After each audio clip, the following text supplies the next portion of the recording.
and you have a podcast, you got a company around like Rare Sense. Can you talk a little bit about that? Yeah, I mean, it's kind of all of this put together, right? So my thing was, I got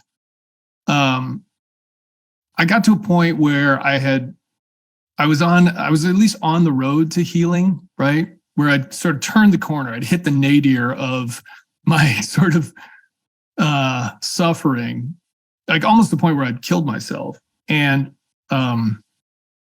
I thought, maybe I should share some of this stuff, especially for veterans, because I just feel like there's so many other veterans that are in this same headspace, because they've spent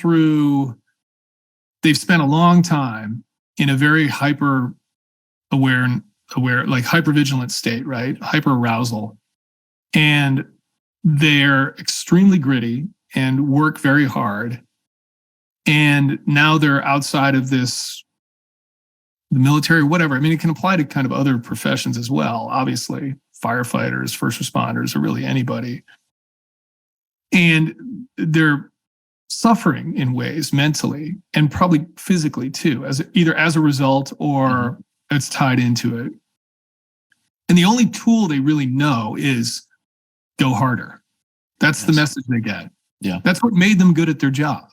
Suck it up, suffer in silence, just go harder, work out harder, get up earlier. And that's good. Like, that can be a good message. We need that at times. That's what made us successful at our job for a very long time.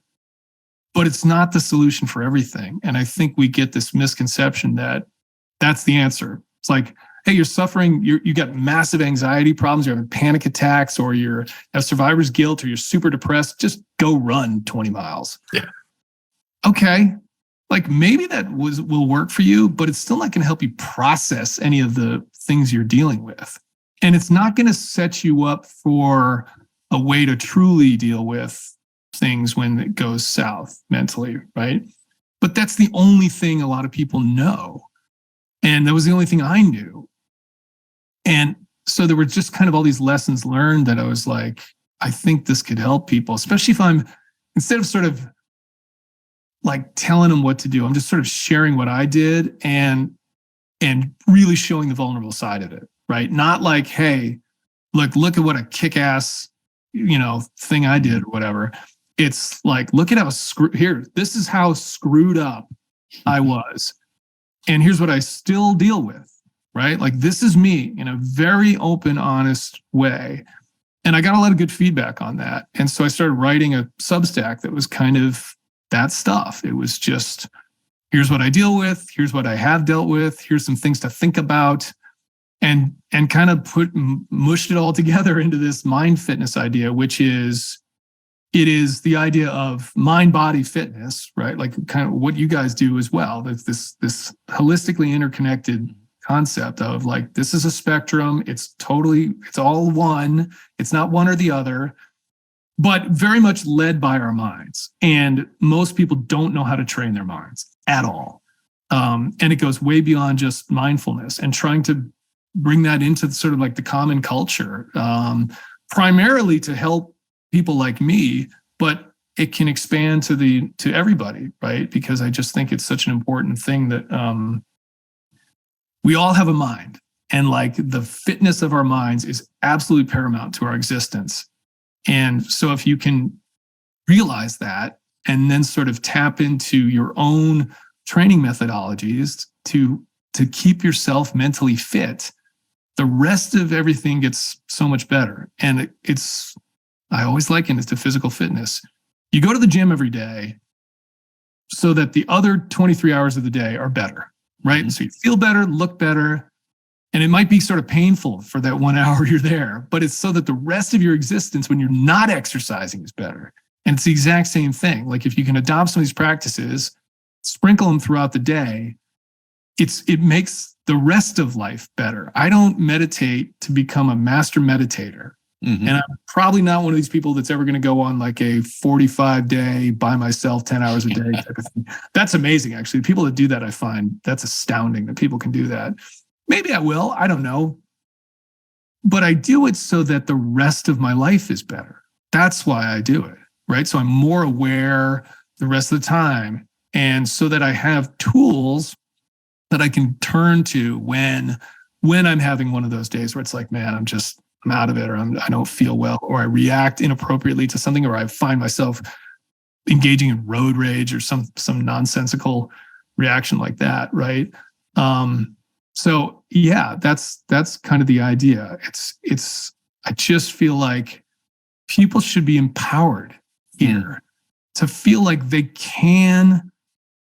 You have so much power, I think, mentally, and you're not really told that a lot. What you're told is you need drugs, you need therapy when it comes to your mental health. You have problems. Do you have an illness, mental illness? Right. It's like, yeah, everybody's got some level of mental illness. It's just a silly way to think of it. I mean, I'm not saying there's not legitimate mental illnesses out there. Obviously, like, you can go to the far end of the spectrum here, and there's absolutely things that, but the vast majority of people are just dealing with life, right? Yes.